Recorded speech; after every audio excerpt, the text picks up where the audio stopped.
جتنے بھی پیغمبر دنیا میں آئے ہیں اللہ نے ان کو دعوت کے لیے بھیجا، اللہ کا پیغام پہنچانے کے لیے بھیجا۔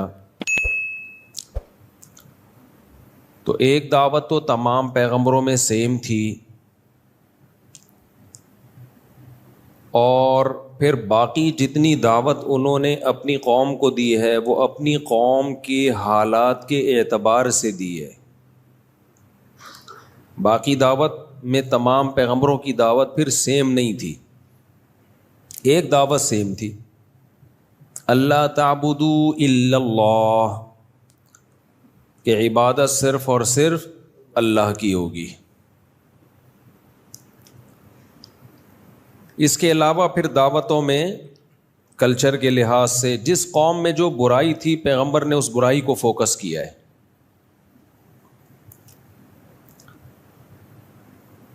اللہ تعبدوا الا اللہ، کہ عبادت صرف اور صرف اللہ کی ہوگی، یہ دعوت تو تمام پیغمبروں میں مشترک، یہ کامن مسئلہ ہے۔ شرک یہ تمام قوموں میں مشترک رہا ہے، ہمیشہ ہر قوم نے شرک کیا ہے اکثریت کے اعتبار سے۔ پہلے وہ پیغمبر جنہوں نے توحید کی دعوت دی وہ نوح علیہ الصلاۃ والسلام تھے، اس سے پہلے شرک نہیں تھا، ان سے پہلے تو ان کی قوم سے پہلے شرک نہیں، تو شرک تو اس امت میں بھی پھیل چکا ہے، اور شرک اللہ کی نظر میں کسی صورت میں بھی قابل معافی نہیں ہے۔ اچھا، شرک سے مجھے یاد آیا کہ ہمارے خلاف کچھ لوگ کہتے ہیں کہ یہ بھی تو قبر پہ گئے، یہ بھی تو کسی کے مزار پہ گئے، دوسروں کو کہتے ہیں کہ مزاروں پہ جانا حرام، اور خود امام بخاری کی قبر پہ گئے ہوئے ہیں، خود امام ترمذی کی قبر پہ گئے ہوئے ہیں، خود نبی کی قبر کی زیارت کے لیے جاتے ہیں۔ اور ایک اور اعتراض اس سے بھی زیادہ کیا جاتا ہے کہ لو بھائی مزاروں پہ جانا جائز نہیں ہے اور مندروں میں جانا جائز ہو گیا۔ تو مندروں میں جانا یا قبر پہ جانا، مندر میں عبادت کے لیے جانا ناجائز ہے بھائی، کچھ دیکھنے کے لیے جا رہا ہے کہ کیا ہو رہا ہے وہاں پہ، اور مقصد اس سے کوئی عبادت نہیں ہے، ان کو اپریشیٹ کرنا مقصد نہیں ہے، کوئی خاص حکمت پیش نظر ہے، تو پھر پوری زمین اللہ نے اہل اسلام کے لیے پیدا کی ہے بھائی، کہیں بھی جانے پر پابندی نہیں ہے۔ کوئی آدمی سینما گھر جاتا ہے یہ دیکھنے کے لیے کہ میرا بچہ فلم تو نہیں دیکھ رہا وہاں بیٹھ کے، آپ نے اس کو پکڑ لیا، لو بھائی دوسروں کو کہتے ہو سینما گھر جانا حرام ہے اور خود کہاں گئے ہوئے تھے؟ سینما گھر۔ تو وہ کہے گا کہ بھائی میں فلم دیکھنے کے لیے گیا تھا تو حرام ہے، میں تو دیکھنے گیا تھا، میرا بچہ تو نہیں بیٹھا ہوا کہیں اندر فلم دیکھنے کے لیے۔ پھر آپ جواب میں کہیں لو بھائی بیان میں تو آپ نے نہیں کہا تھا کہ فلم دیکھنے کے لیے جانا حرام ہے، بیان میں تو آپ نے یہی کہا تھا کہ سینما گھر جانا حرام ہے۔ تو ارے بھائی بیان عقل مندوں کے سامنے ہو رہا تھا، ان کو پتا تھا کہ جب کہا جاتا ہے کہ سینما گھر جانا حرام ہے تو مطلب یہی ہوتا ہے کہ فلم دیکھنے کے لیے جانا حرام ہے۔ کوئی سموسے بیچنے کے لیے جا رہا ہو تو بھی منع تو کیا جائے گا کہیں اور جا کے بیچ لے، لیکن سموسے تو کہیں بھی بیچ سکتا ہے نا وہ۔ نبی صلی اللہ علیہ وسلم نے فرمایا کہ قرب قیامت میں ایک لشکر حملہ کرے گا بیت اللہ پر، حملے کے لیے آئے گا، کرے گا نہیں، حملے کے لیے آئے گا، حتی اذا کانوا ببیداء یخسف باولہم وآخرہم، جب وہ پڑاؤ ڈالے گا نا بیدا کے مقام پر تو اللہ پورے کے پورے لشکر کو زمین میں دھسا دے گا۔ تو سیدہ عائشہ رضی اللہ تعالی عنہا نے پوچھا کہ یا رسول اللہ اس لشکر میں تو ایسے لوگ بھی ہوں گے نا، وفیہم اسواقہم ومن لیس منہم، کہ وہ سارے تو حملہ کرنے کے لیے نہیں آئے ہوں گے جن کو اللہ نے دھسا دیا، کچھ لوگ مجمع دیکھ کے ٹھیلا لگانے بھی آ جاتے ہیں، جہاں مجمع ہوتا ہے گول گپے، گولے گنڈے، کرارے پاپڑے، جوس، بوتلیں، آوازیں آتی ہیں نا اسٹیشن سے، جب آپ اسٹیشن پہ گاڑی روکتی ہے تو کیا کیا آوازیں آ رہی ہوتی ہیں؟ ابھی میں کیا آوازیں، کبھی اکیلے میں آؤ گے تو پوری ایک نقل اتار کے بتاؤں گا، ہم نے تو بہت سفر کیا ہے نا ٹرینوں میں، کرارے پاپڑے بولنے میں بڑا مزہ آتا تھا، کرارے پاپڑے. خیر، تو جب گاڑی اسٹیشن پہ رکتی ہے، بھیسیوں قسم کے لوگ ٹرین میں چڑھتے ہیں،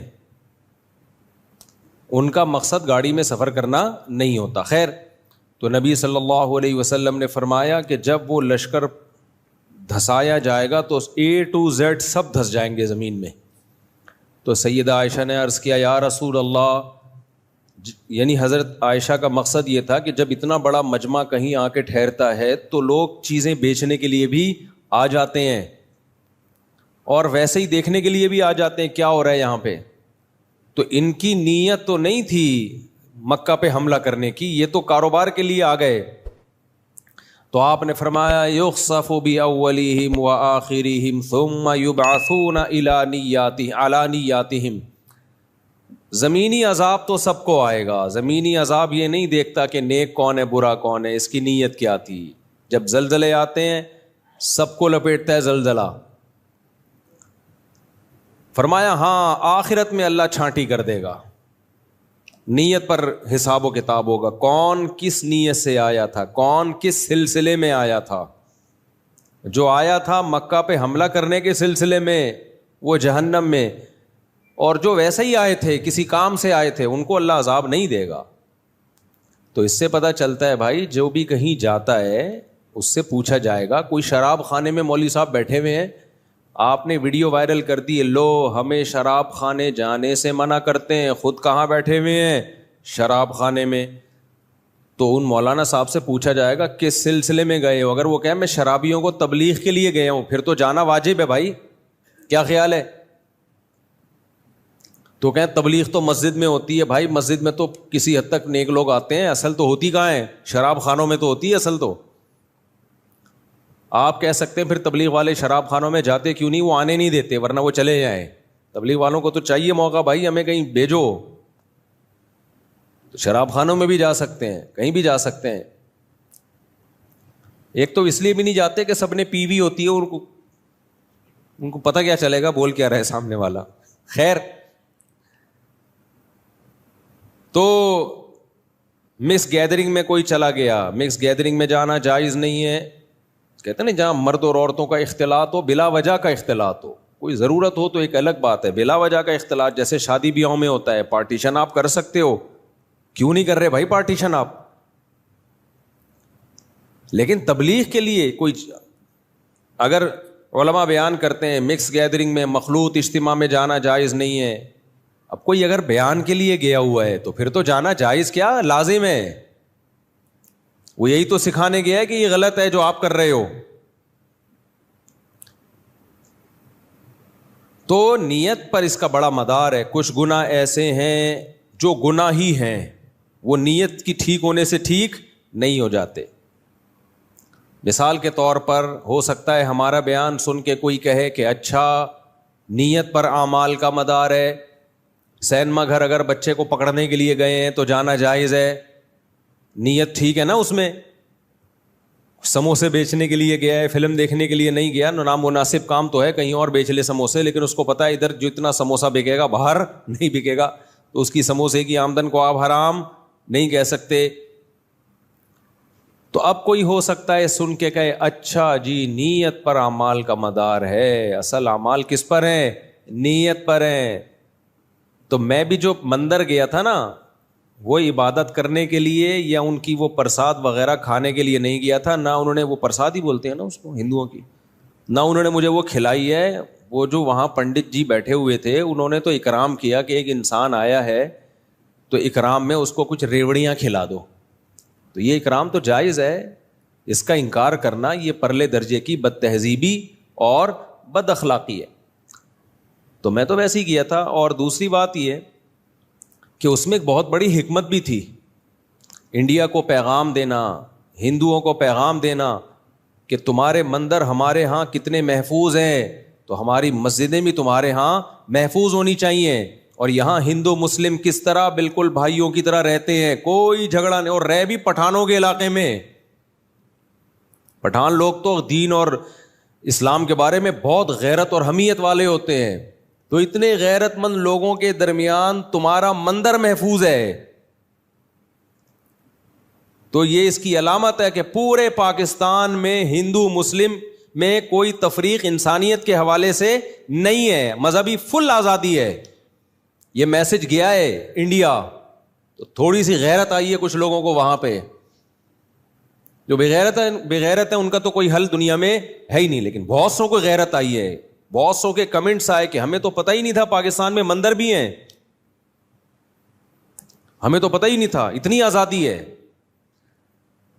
تو کس نیت سے آپ جا رہے ہو؟ اسی طرح مزار کس نیت سے جا رہے ہو آپ؟ کسی کی قبر کی زیارت بذات خود کوئی برا کام نہیں ہے. نبی صلی اللہ علیہ وسلم نے قبرستان کی زیارت کا حکم دیا تاکہ آخرت کی یاد تازہ ہوتی ہے.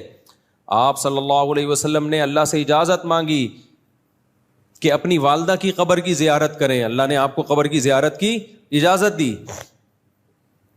تو انسان کا ماں سے رشتہ ہوتا ہے, باپ سے رشتہ ہوتا ہے, بزرگوں سے بھی رشتہ ہوتا ہے, امام بخاری سے بھی رشتہ ہے ہمارا بھائی.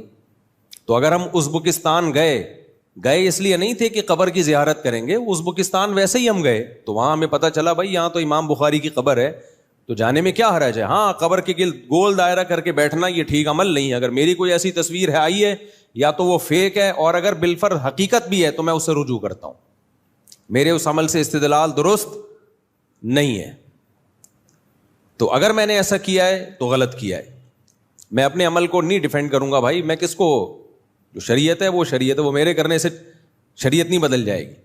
تو قبروں پہ اس طرح مجاور بن کے بیٹھنا اور اس طرح کی ایکٹیویٹی کرنا جس سے شرک اور بدعت پھیلتا ہو, یہ جائز نہیں ہے.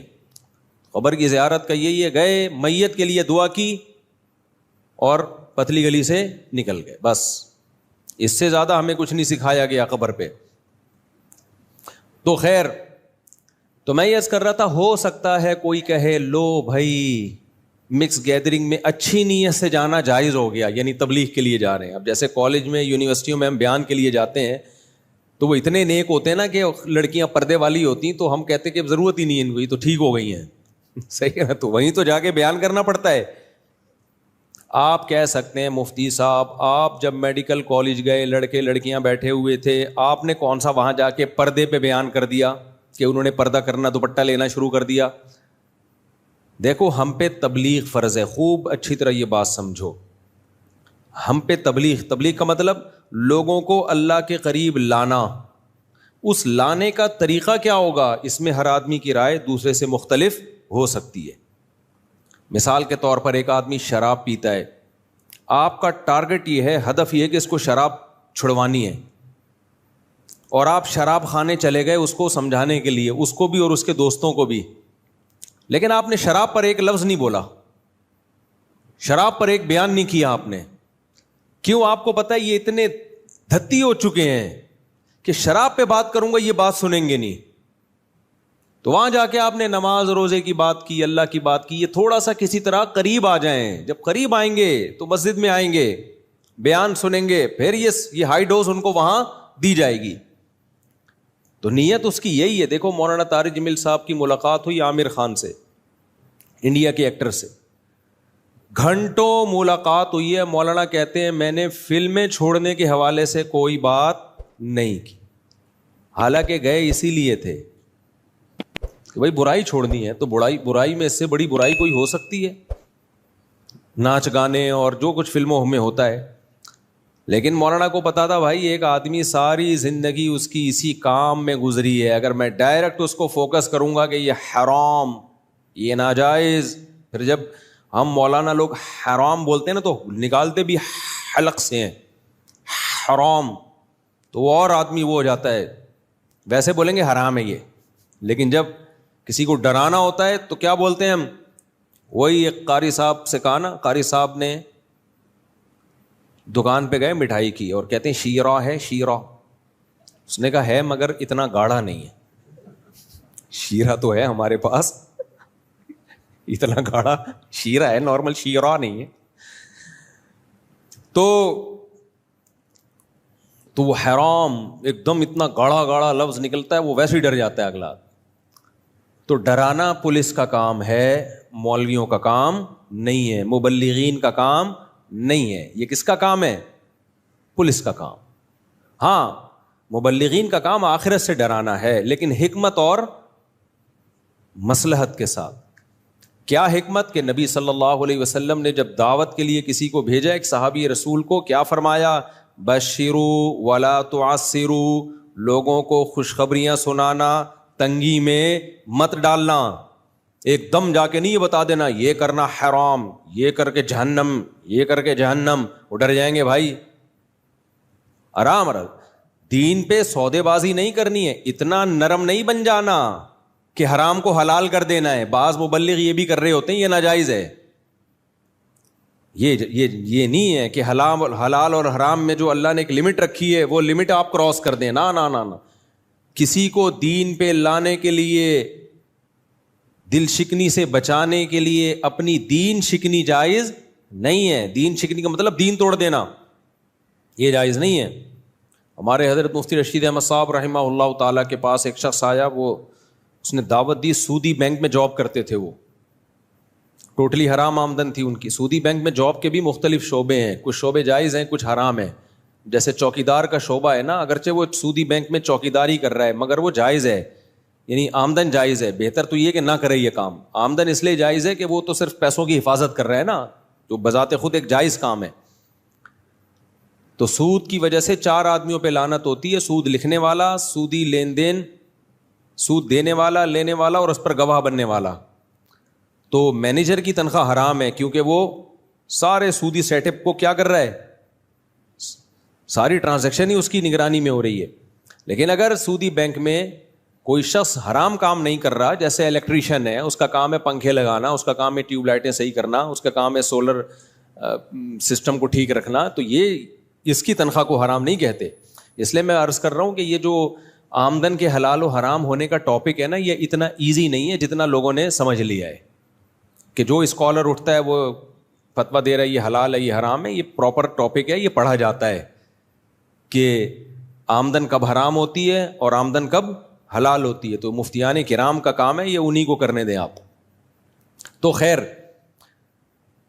تو ہمارے حضرت کے پاس فون کوئی شخص آیا کہ آپ کی دعوت ہے, حضرت نے فرمایا کہ نہیں میں نہیں قبول. بہت اصرار کیا, حضرت نے فرمایا بھائی آپ کی آمدنی جائز نہیں ہے. تو کسی نے کہا حضرت آپ اس کا دل ٹوٹ گیا, آپ نے دعوت ٹھکرا دی. تو حضرت نے فرمایا کسی کا دل جوڑنے کے لیے میں اپنا دین نہیں توڑ سکتا. یہ اصول یاد رکھو. آج کل بعض مبلغ کچھ ضرورت سے زیادہ نرم پڑ جاتے ہیں, یہ بھی ٹھیک نہیں ہے بھائی. نہ اتنے کڑوے بنو کہ لوگ تھوک دیں, نہ اتنے میٹھے بنو کہ لوگ نگل لیں. یہ ہمارے والد صاحب کا ملفوظ ہے, اللہ ان کی مغفرت کرے. وہ کہتے تھے اعتدال ضروری ہے. نہ اتنے کڑوے کہ ہر وقت منہ سے نفرت ہی نکلتی ہے, ڈراتے ہی رہتے ہو یہ جہنم وہ جہنم, تو بھی جہنم میں جائے گا وہ بھی جہنم میں جائے گا. لوگ بولیں بھائی یہ کوئی جنت کے لیے کوئی بچا بھی ہے. بعض اسکالرس کو سنو نا آپ تو ایسا ہی لگتا ہے, میں ان بزرگوں کے نام نہیں لوں گا, کچھ اسکالرس کو سنو ایسا لگتا ہے یہ 2-4 جنت میں جائیں گے, باقی سارے کیا ہیں, یہ بھی غلط وہ بھی غلط فلانا بھی غلط یہ بھی غلط, تو سارے ہی جہنم میں جا رہے ہیں. بھائی بچا کون ہے؟ تو اس سے لوگ دین پہ کے قریب نہیں آتے, دین سے دور ہو جاتے ہیں. اور آپ جا کے لوگوں کو ہدف, اب کوئی بے پردہ لڑکی اگر آ جائے, عورت آ جائے, ایک دم اس کے منہ پہ کہنا کہ آپ پردہ نہیں کرتی آپ جہنم میں جاؤ گی, یہ تبلیغ کا مؤثر طریقہ نہیں ہے. دیکھو نبی صلی اللہ علیہ وسلم کے پاس ایک صحابی آئے نا, بات سے بات نکل رہی ہے, کیا کروں میں, ٹاپک دماغ میں کچھ اور ہوتا ہے, چل کہیں اور پڑھتے ہیں ہم. نبی صلی اللہ علیہ وسلم کے پاس صحابی رسول آئے, وہ صحابی تھے جن کے قتل کا فیصلہ ہو چکا تھا. یہ میں اس پہ بات کر رہا ہوں کہ نہ بہت سخت ہو نہ بہت نرم, اس کی لمٹ کیا ہے یہ بتانا چاہ رہا ہوں. تو یہ گچی پکڑ کے رکھنی ہے, دائیں بائیں نہ ہو جاؤں تاکہ میں اصل کی طرف آؤں. پھر کہ نبی صلی اللہ علیہ وسلم کے پاس ایک صحابی آئے, آپ نے ان کے قتل کا فیصلہ کیا ہوا تھا کیونکہ وہ نبی کی حجو کیا کرتے تھے, مذاق اڑایا کرتے تھے شاعری میں, بہت زیادہ توہین کی تھی. کعب بن زہیر رضی اللہ عنہ بعد میں صحابی بنے وہ, اور عرب کی شاعری میں جو تمسخر اور مذاق ہوتا تھا وہ بہت سنگین نوعیت کا ہوتا تھا, معمولی نوعیت کا نہیں ہوتا تھا. بہت زیادہ تمسخر کرتے تھے نبی صلی اللہ علیہ وسلم کا. تو آپ نے حکم دیا کہ ان کو جہاں پاؤ قتل کر دو. جب مکہ فتح ہوا نا تو سب کے قتل کے آرڈر تھے، سب کی معافی کے آرڈر تھے، چند لوگوں کو آپ نے کہا تھا ان کو معاف نہیں کرنا، ان میں کعب ابن زہیر بھی تھے۔ یہ بہت زیادہ شاعری میں آپ کی توہین کرتے تھے، اور توہین سے بڑھ کر ہوتی ہے تمسخر، یعنی استہزاء۔ تو اب جب یہ فرار ہوئے، مکہ فتح ہو گیا، ان کو لگا کہ بھائی اب میرے بھی قتل کے آرڈر ہیں، یہ فرار ہو گئے۔ فرار ہونے کے بعد کسی نے ان کو مشورہ دیا کہ یار چلے جاؤ، معافی مانگ لو، ہو سکتا ہے معاف کر دیا جائے۔ تو یہ آئے حضرت ابو بکر کے پاس سفارشی بن کے۔ ہمارے حضرت فرمایا کرتے تھے شکر ہے حضرت عمر کے پاس نہیں آئے۔ ٹھیک ہے، یہ کس کے پاس گئے؟ حضرت ابو بکر کے۔ ظاہر ہے وہ نرم دل تھے، نبی کے زیادہ قریب بھی سب سے کون تھے؟ ابو بکر، کہ بھائی میری سفارش کر دیں یا مجھے نبی کے پاس لے جائیں کسی طرح سے، میں اسلام قبول کرنا چاہتا ہوں۔ حضرت ابو بکر ان کو لے آئے، انہوں نے اسلام قبول کر لیا اور نبی کی خدمت میں لے جا کے بٹھا دیا۔ یہ دو زانوں بیٹھ گئے نبی صلی اللہ علیہ وسلم کی خدمت اقدس میں، اور شاعری شروع کی۔ شاعری میں ان کا ارادہ تھا جیسے میں نے زندگی بھر نبی کی حجو کی ہے نا، حجو، معاذ اللہ مذاق اڑایا ہے، آج میں نبی کی شان میں نعت کہوں گا، نبی کی شان میں آپ کی تعریف میں کلمات کہوں گا۔ کیا منظر ہوگا، نبی صلی اللہ علیہ وسلم تشریف فرمائے اور سامنے وہ شخص جس کی گردن اڑانے کے آرڈر ہیں۔ اب انہوں نے جو نبی کی شان میں تعریف شروع کی ہے، اس سے پہلے کیا کیا ہے؟ اپنی معشوقہ کے قصے شروع کر دیے انہوں نے۔ عرب کی عادت تھی جب بھی کوئی شاعری کرتے نا تو شاعری سے پہلے جو اصل شاعری ہوتی وہ بعد میں شروع ہوتی، اس سے پہلے اپنی محبوبہ کی شان میں اور اس کی حسن و جمال کو شاعری میں بیان کرتے تھے۔ یہ عربوں کی عادت تھی۔ اسلام نے اس کلچر کو ختم کیا، اور اسلام نے کہا جب بھی کوئی بات شروع ہوگی، کوئی بھی بات ہوگی تو سب سے پہلے اللہ کی حمد و ثنا اور پیغمبر پر درود ہوگا۔ تو یہ کلچر اسلام نے کیا کیا؟ عربوں کا چینج کیا ہے۔ تبھی ہم جب بھی بات شروع کرتے ہیں ہم کیا کہتے ہیں؟ نحمدہ ونصلی علی رسولہ الکریم، ہم کہتے ہیں نا نحمدہ، اللہ کی ہم حمد و ثنا کرتے ہیں اور نبی صلی اللہ علیہ وسلم پر درود بھیجتے ہیں، اس کے بعد اپنا مدعا ہم بیان کرتے ہیں۔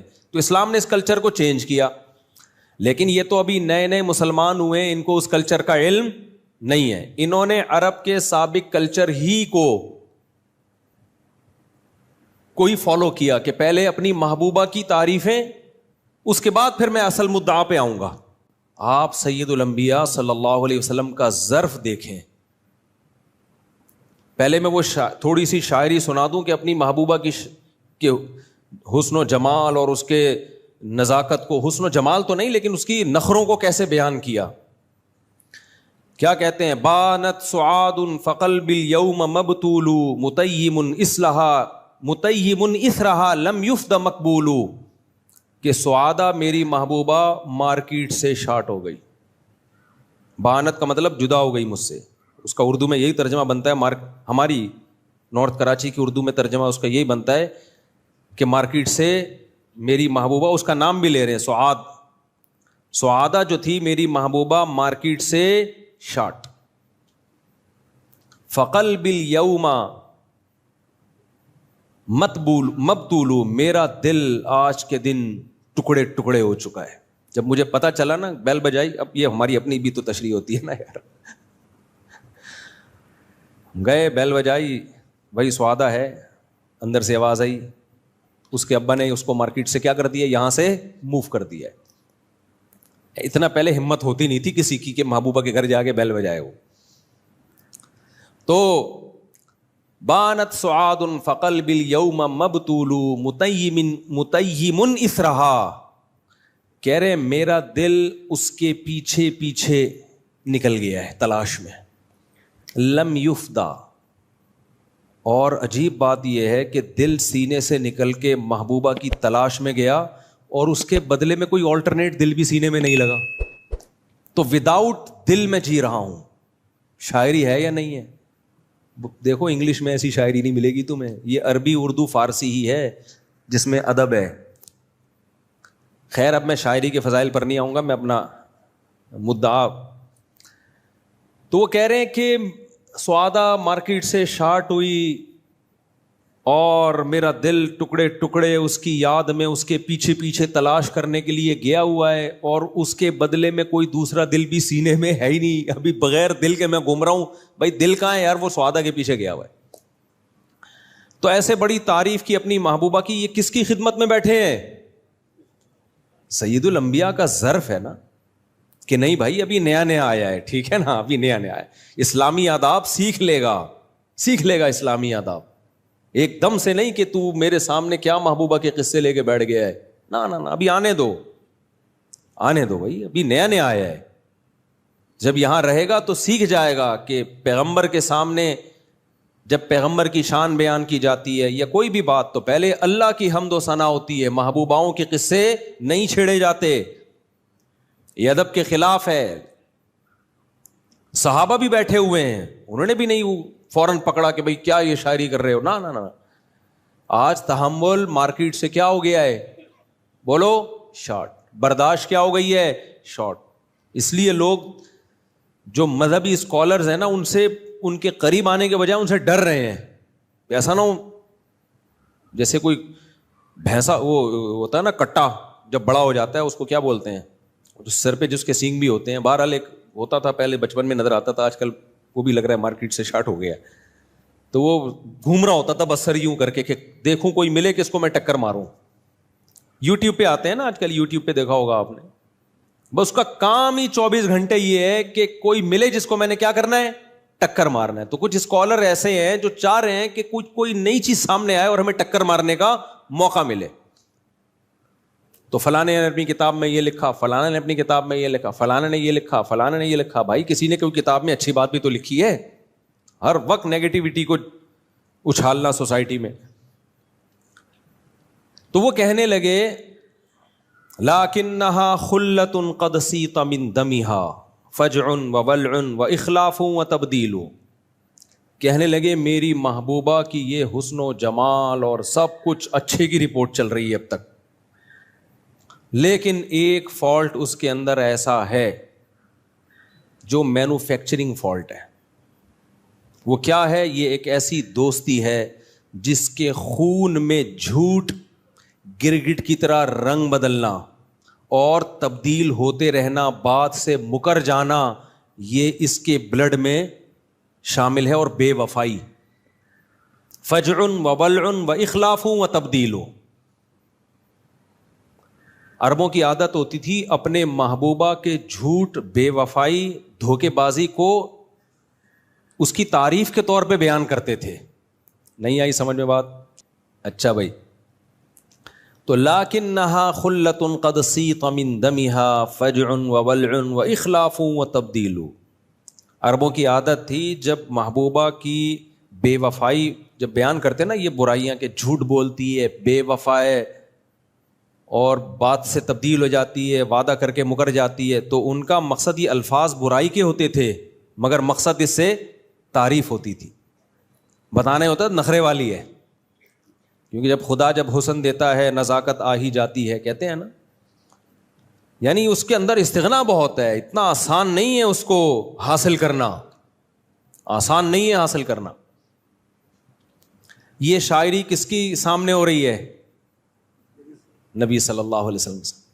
اور سید الانبیاء کا ظرف ایک حرف بھی آپ کو نہیں کہا کہ بس رک جاؤ, میرے سامنے یہ شاعری مت کرو. وہ کہتے یا رسول اللہ یہ عربوں کا کلچر ہے. بھائی کلچر ہوگا تمہارا, ہمارا کلچر نہیں ہے. نا نا نا نا نا بھائی آنے دو, ابھی دین کی طرف آنے دو. مبلغین میں, دعوت کا کام کرنے والوں میں یہ ظرف مارکیٹ میں کیا چل رہا ہے؟ شارٹ. جیسے ان کی محبوبہ سعادہ مارکیٹ سے شارٹ ہوئی, اسی طرح دعوت کا کام کرنے والوں میں یہ ظرف مارکیٹ سے شارٹ ہو گیا. ایک دم سر پہ چڑھ جائے آدمی اس کے, تو یہ نہیں ہوتا بھائی. خاموشی اختیار کی کسی حکمت سے خاموشی جائز ہے. اس کے بعد آئے ہیں اپنے اصل پوائنٹ پہ, مدعا پہ. کعب بن زہیر پہلا شعر ایسا کہا انہوں نے نبی کی شان میں کہ آپ صلی اللہ علیہ وسلم نے اپنے جسد اطہر پہ جو چادر تھی وہ اتار کے فوراً ان کو ہدیہ کر دی. کتنا بڑا تحفہ دیا. دیکھو وہ شعر کیا پڑا نبی کی شان میں, ان الرسول لسیف یستضاء بہ مہند من سیوف اللہ مسلول. اپنی حالت بیان کر دی کہ میں تو اسلام سے نفرت کرتا تھا, میرا اسلام میں آنے کا کوئی پروگرام نہیں تھا, لیکن اللہ نے محمد صلی اللہ علیہ وسلم کو ایسی تلوار بنایا ہے کہ کیسے مکہ سے نکلنے کے بعد طاقت پکڑی اور اس تلوار کی زور سے مکہ کو فتح کیا. تو آج یہ وہ تلوار ہے کہ جس سے اللہ نے آپ کو غلبہ عطا کر دیا اور یقین ہو گیا کہ اللہ آپ کے ساتھ ہے. یہ وہ تلوار ہے جس سے مجھے, دیکھو مقصد یہ نہیں تھا کہ تلوار کی زور سے میں مسلمان ہوا ہوں, مطلب اتنی اللہ نے آپ کو فتوحات دی ہیں اور آپ کی تلوار میں اتنی طاقت ہے کہ غلبہ اور فتح کس کے مقدر میں ہے, آپ کے, کہ میرے جیسا آدمی بھی آج کس میں داخل ہو رہا ہے, اسلام میں داخل ہو رہا ہے کہ نہیں بھائی اسلام کے علاوہ ہمارے پاس کوئی آپشن نہیں ہے. تو یہ تعریف میں کہے, اگر ان کا مقصد ہو تلوار کی زور سے آپ مسلمان کر رہے ہیں مجھے, تو پھر یہ تعریف نہ ہوتی بلکہ یہ تو مذمت ہوتی. تو تعریف کیسے, نبی کی بہادری کی تعریف کی, بہادری کی کہ کتنے کمزور تھے آپ جب مکہ سے مدینہ گئے ہیں اور کیا آپ کے ساتھیوں نے اور آپ نے قربانیاں دی ہیں اور آج مکہ آپ نے فتح کیا ہے. تو اس لیے نبی کی بہادری کی تعریف کی. تو نعتیہ کلام کی ابتدا کس کلام سے ہو رہی ہے, نبی کی بہادری. اور نبی کو اپنی بہادری کی تعریف سن کے اتنا لطف آیا. دیکھو جس کے اندر جو کمال کی صفت ہوتی ہے نا, وہ صفت جب کسی دوسرے کے منہ سے سنتا ہے تو بہت زیادہ اس کو خوشی ہوتی ہے. اس کی میں ایک مثال دیتا ہوں. آپ کو اگر آپ باڈی بلڈر ہو, سارا دن آپ فوکس کس کو کرتے ہو کہ میں طاقتور نظر آؤں, میں ہینڈسم اسمارٹ نظر آؤں. تو اگر کوئی آپ کو کہے گا کہ آپ سخی ہو, آپ کو اس سے زیادہ خوشی نہیں ہوگی, لیکن وہ کہے گا آج بہت اچھے لگ رہے ہو, ایک دم آپ کے دل باغ ہو جائے گا نا. کیا خیال ہے بھائی؟ خواتین کی عادت ہوتی ہے بیوٹی میں اچھی نظر آؤں, خوبصورت نظر آؤں. بیوٹی پارلر میں خواتین ہی سے آباد ہیں, بیوٹی پارلر ان کی فطرت کا حصہ ہے یہ. آپ کسی عورت کو کہہ دیں تم جو ہے نا بہت ذہین ہو, تم بہت ایجوکیٹڈ ہو, لیکن اس سے وہ خوش نہیں ہوگی. آپ بول دیں تم بہت خوبصورت ہو, کسی مرد کو بول دیں تم بہت خوبصورت, شاید اس سے بہت زیادہ خوش نہ ہو. عورت کو کہہ دیں, اسی طرح کسی عورت کو کہہ دیں تم بدصورت ہو, اس کو اس پہ جتنا غصہ آتا ہے کسی اور بات پہ نہیں آئے گا. تو انسان کو اپنی جس صفت پہ ناز ہوتا ہے نا, جس صفت پہ بہت زیادہ, جو خوبی کی بہت زیادہ چاہت ہوتی ہے, وہ کسی اور کے منہ سے سن کے تھوڑا خوش نہیں ہوتا, بہت زیادہ خوش ہوتا ہے. اب کوئی شخص بہادری میں مشہور ہے, آپ جاوید میاں-داد کو کہہ دیں تم بہت اچھے ریسلر ہو, خوش ہوگا وہ؟ یا اپنے دور میں تم بہت اچھے ریسلر رہے ہو. آپ اس کو یہ کہیں گے نا تم اپنے دور کے بہت اچھے کرکٹر رہے ہو, تو کہے گا الآن, ہاں بھائی اب تم نے کوئی تعریف کی ہے. فٹ بالر کو بول دیں تم بہت اچھے فٹ بالر ہو, اس پہ خوش ہوگا وہ. یہودیوں نے اللہ کو کہہ دیا تھا کہ ید اللہ مغلولہ, اللہ کے دونوں ہاتھ بندھے ہوئے ہیں. اللہ تعالیٰ معاذ اللہ نقل کفر بخیل ہے, صحیح طرح سے خرچ نہیں کرتا, ترسا کے دیتا ہے, تھوڑا تھوڑا کھلاتا ہے معاذ اللہ. اب چونکہ اللہ کو اپنی سخاوت بہت پسند ہے اور اللہ ہے بھی جواد اور کریم, اس لیے اللہ نے اس جملے کو اگنور نہیں کیا, اس کا جواب نازل کیا. غلت ایدیہم, فرمایا ان کے ہاتھ بندھے ہوئے ہیں. بل یداہ مبسوطتان, میرے ایک نہیں دونوں ہاتھ کھلے ہوئے ہیں. ينفق کیف یشاء, جیسے چاہتا ہوں اپنے بندوں پہ لٹا رہا ہوں. تو اللہ نے فوراً رسپانس کیوں دیا؟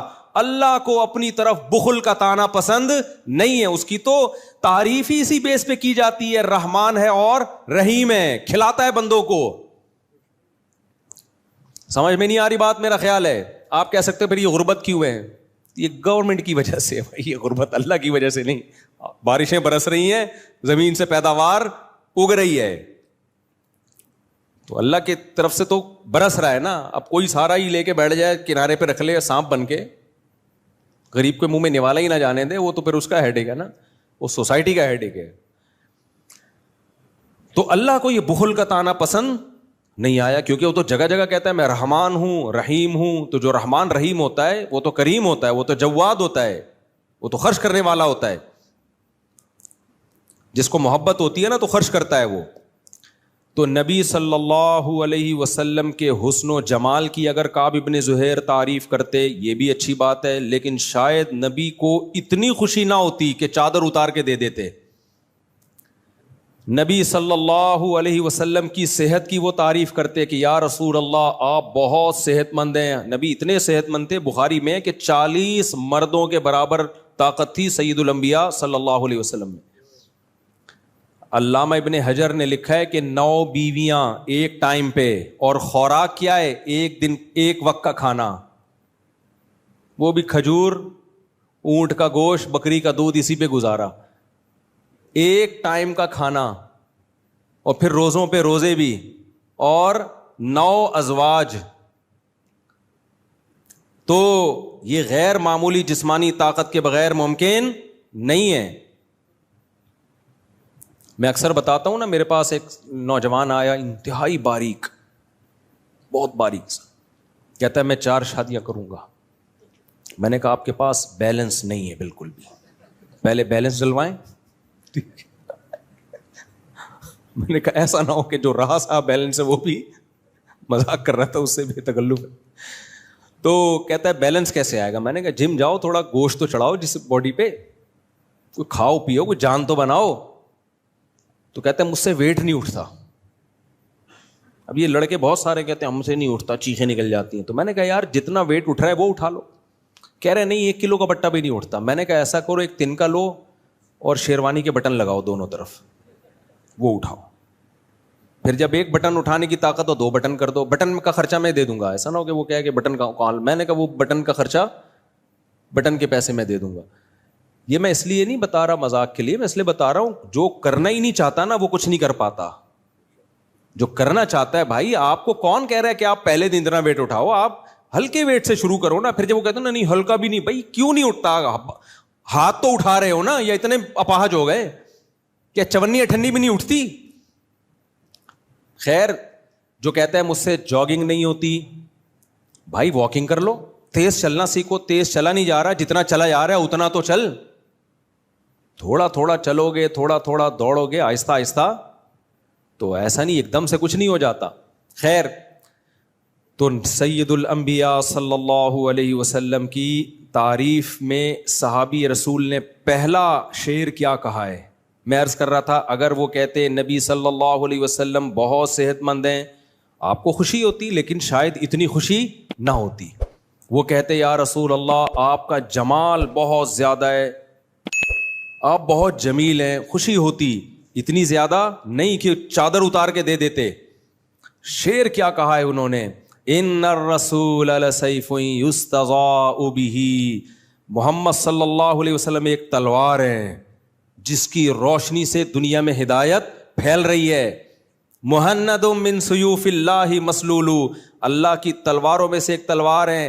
ہندوستان کی تلواریں بڑی مشہور تھیں اس دور میں, ہندی تلواریں اور نیام سے نکلی ہوئی تلواریں. تو یہ بہادری ہے, بہادری کہ یہ وہ تلوار ہے جو جب چلتی ہے تو پھر رکتی نہیں ہے. کیسے اتنے بڑے مکہ کو آپ نے زیر کر لیا, جنہوں نے آپ کو نکالا تھا قسم پرسی کی حالت میں, اور آپ بدر میں لڑے, احد میں لڑے, احزاب میں لڑے, بنو قریظہ سے لڑے, کتنی لڑائیاں کی آپ نے. آج ان لڑائیوں کا اثر ہے, پلڑا کس کا بھاری رہا ہے, آپ صلی اللہ علیہ وسلم. جب غزوہ احد میں وقتی طور پہ شکست ہوئی ہے اور بعض مخلص صحابہ کے بھی قدم اکھڑے, لیکن نبی صلی اللہ علیہ وسلم میدان میں آگے کھڑے رہے, اور حضرت طلحہ آپ کے سامنے پتھر گر رہے ہیں نا, پتھراؤ ہو رہا, اس میں آپ کے دانت بھی شہید ہو گئے, اور جو جنگی ٹوپی آپ نے پہنی ہوئی تھی اس کی لڑیاں آپ کے چہرے مبارک میں گھس گئیں, لیکن آپ نے میدان نہیں چھوڑا. حضرت طلحہ کہتے ہیں کہ میں نے عرض کیا یا رسول اللہ نہری, کوئی تیر آئے گا تو میری گردن پہ لگے گا, آپ کی نہیں.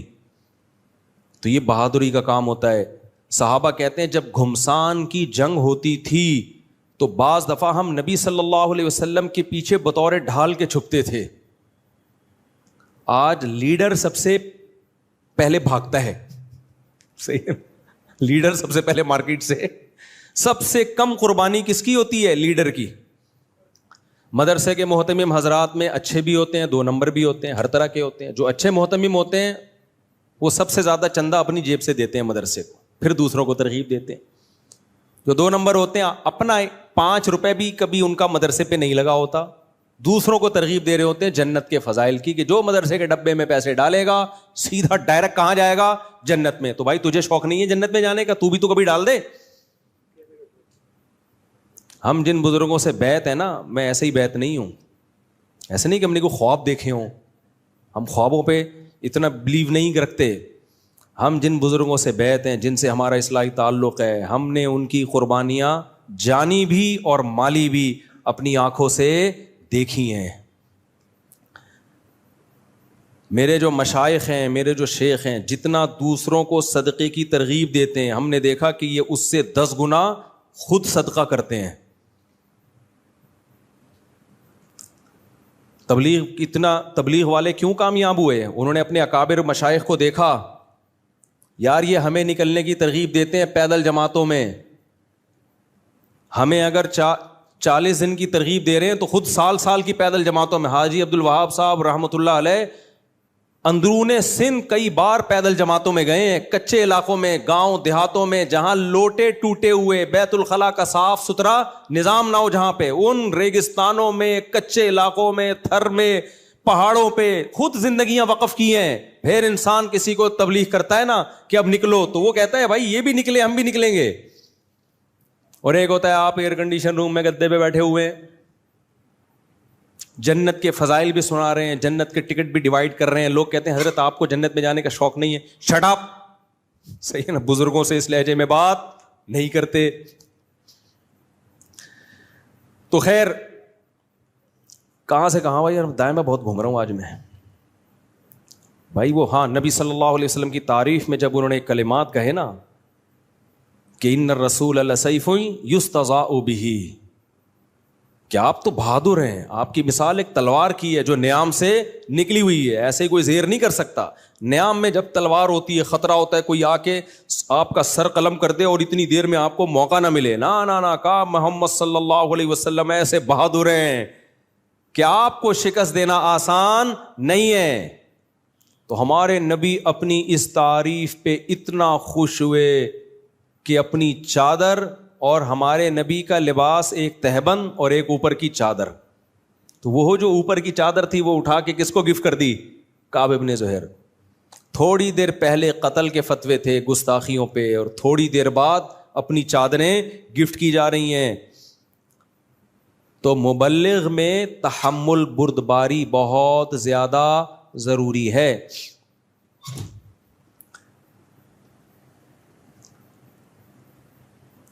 تو میں یہ عرض کر رہا تھا کہ بردباری بھی ضروری ہے, لیکن اتنا تحمل نہیں کہ آپ دین پہ ہی کمپرومائز کر لیں.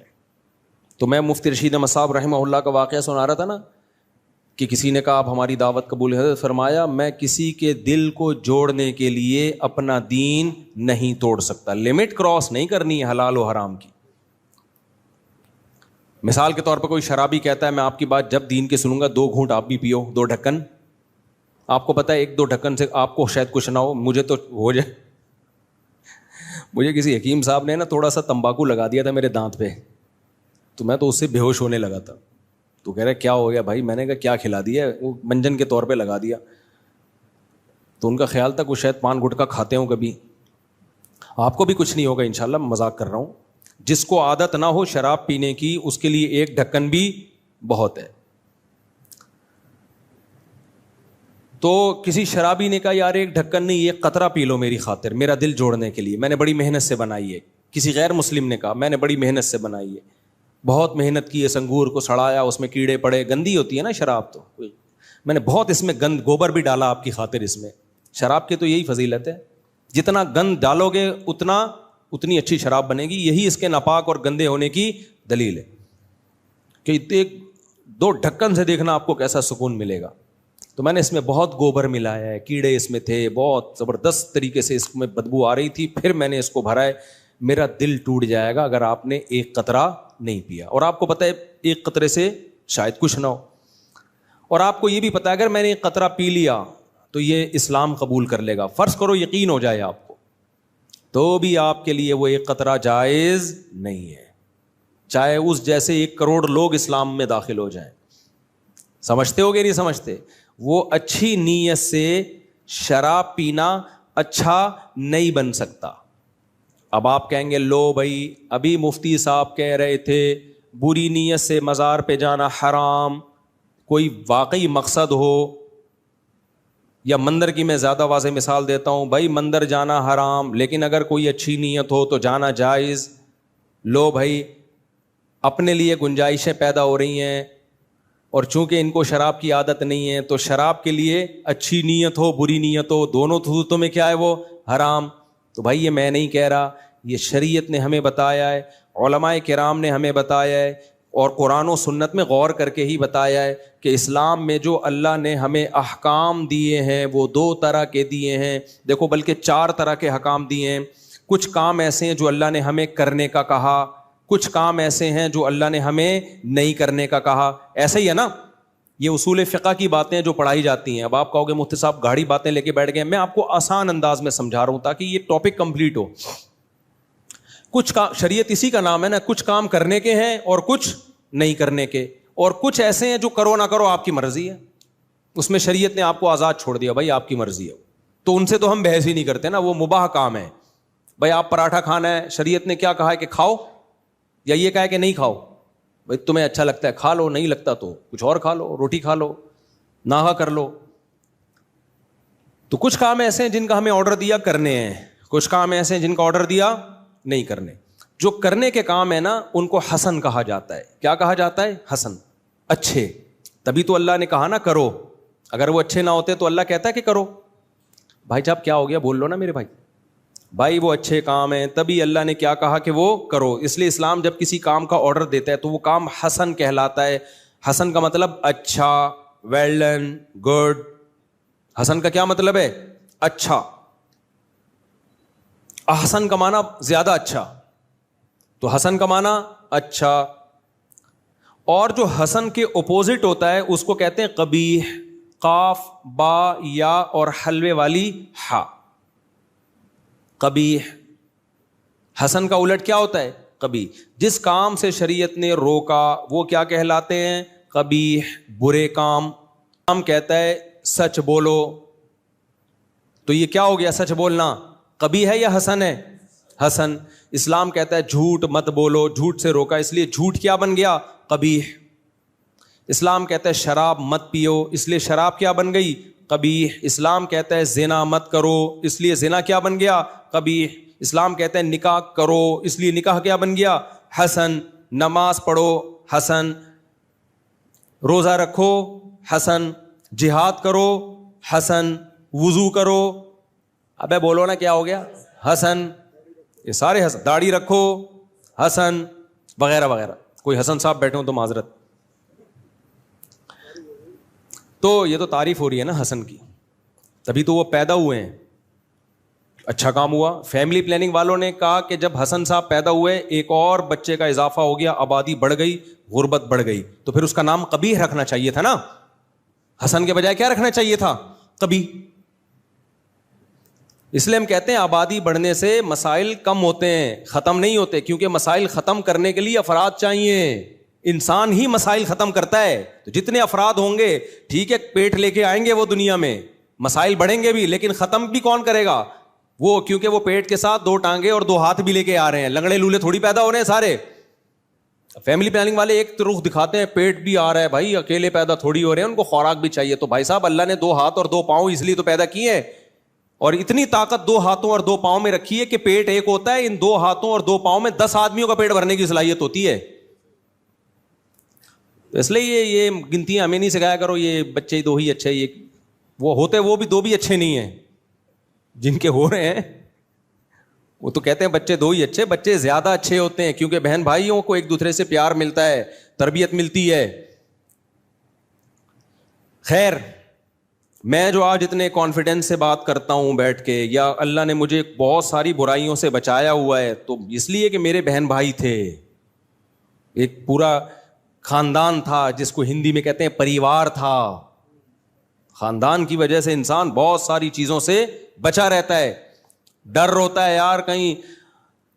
ہم بھی جب بالغ ہوئے, جوان ہوئے, امنگیں تھیں, جذبات تھے, کالج میں جاتے تھے, ہمارے جو کلاس فیلو تھے, جو کلاس اتنے غریب تھے لڑکے جو ہمارے ساتھ جاتے تھے نا, کہ وہ بائک پہ جو مرر نظر آتا تھا نا کسی کی بائک پہ, وہاں جا کے اپنی پف بنا رہے ہوتے تھے بیٹھ کے. تو میں نہیں اتنا غریب تھا, وہ بھی اتنے غریب نہیں تھے, لیکن حرکتیں غریبوں والی نا, کہ ابھی تو اپنا ایک گلاس ہی خرید کے رکھ لے یار, مرر رکھ لے تو اس میں دیکھ لیا کر. نہ وہاں جا کے وہ تو کتنے ہمارے دور میں لڑکے ایسے تھے جو بائکوں پہ لڑکیوں کا پیچھا کرتے تھے. ہم کیوں نہیں کرتے تھے؟ ایک تو اللہ کا بھی خوف تھا, لیکن دوسرا خاندان کا بھی خوف تھا. بھائی بہن ہوتے ہیں, ماں باپ ہوتے ہیں, عزت خاک میں ملنے کا خطرہ ہوتا ہے. تو خاندان انسان کو بہت ساری اخلاقی برائیوں سے روکتا ہے. خیر, تو کیا بات کر رہا تھا میں؟ حسن اور قبیح کی. تو بچہ پیدا ہوتا ہے, حسن نام رکھتے ہیں اس لیے کہ اس کا پیدا ہونا کیا ہے بھائی, ویری گڈ, ویل ڈن, اچھا ہو گیا, تو ہو گیا. اگر اس کے آنے سے دنیا میں غربت اور مہنگائی بڑھ رہی ہے تو اس کا نام قبیح خان ہونا چاہیے تھا, حسن خان نہیں ہونا چاہیے تھا. خیر, تو اب دیکھو شریعت نے جو حکم دیا, جو آرڈر کرنے کا ہے وہ حسن, جس سے روکا وہ کیا, قبیح. اب حسن کی دو قسمیں, اس کو خوب سمجھیں اچھی طریقے سے, کیونکہ یہ خلط ملط ہو جاتی ہیں چیزیں. علماء کہتے ہیں, اور یہ اپنی طرف سے نہیں کہتے, قرآن و سنت سے ہی نکالا ہے, کہ جو اچھا کام ہے نا جس کے کرنے کا حکم دیا, اس کی دو قسمیں, ایک حسن لعینہ اور ایک حسن لغیرہ. یہ ٹرم اور اصطلاح بھی یاد رکھ لیں, حسن لعینہ اور حسن لغیرہ. حسن لعینہ کا مطلب جو بذات خود اچھا ہے اس کو ہر قیمت پہ کرنا ہے. جیسے نماز کا حکم دیا, روزے کا حکم دیا, اور اللہ بھلا کرے زکوٰۃ کا حکم دیا, حج کا حکم دیا, یہ عمل کیا کہلاتے ہیں؟ حسن لعینہ. یہ آپ کی نیت اچھی ہو یا بری ہو, کرنا ہے, چھوڑنا نہیں ہے. نیت کو ٹھیک کرنے کی کوشش کرنی ہے, عمل نہیں چھوڑ سکتے آپ. اب آپ کا حج کا ارادہ ہوا, آپ کے دل میں خیال آ رہا ہے میں جب آؤں گا لوگ مجھے کہیں گے حاجی پاجی آ گیا, اتنا نیک آدمی, لہٰذا میں حج پہ جا ہی نہیں رہا. او بھائی صاحب, حج پہ جاؤ آپ, یہ کرنے کا کام ہے. جو آپ کے دل میں وسوسے خیالات آ رہے ہیں ان کو ٹھیک کرنے کی کوشش کرو. نماز کا ٹائم ہوا, آپ آ رہے ہو مسجد کی طرف, اب آپ کے دل میں نیت ہو گئی یار میں اس لیے جا رہا ہوں تاکہ وہ بندہ ہے وہ مجھ سے قرض لے کے بھاگا ہوا ہے, اتفاق سے سنا ہے آج وہ بھی نماز پڑھنے آ رہا ہے تو پیسے نکل آئیں گے میرے. پھر آپ کے دل میں آیا میری تو نیت ہی ٹھیک نہیں ہے لہذا میں نہیں جا رہا. نہ بھائی, نیت کوئی بھی ہو, نماز بہرحال پڑھنی پڑے گی. نیت کو ٹھیک کرو کہ پیسے بھی نکلواؤں گا لیکن نماز بھی پڑھوں گا, وہ دونوں الگ الگ کام ہے.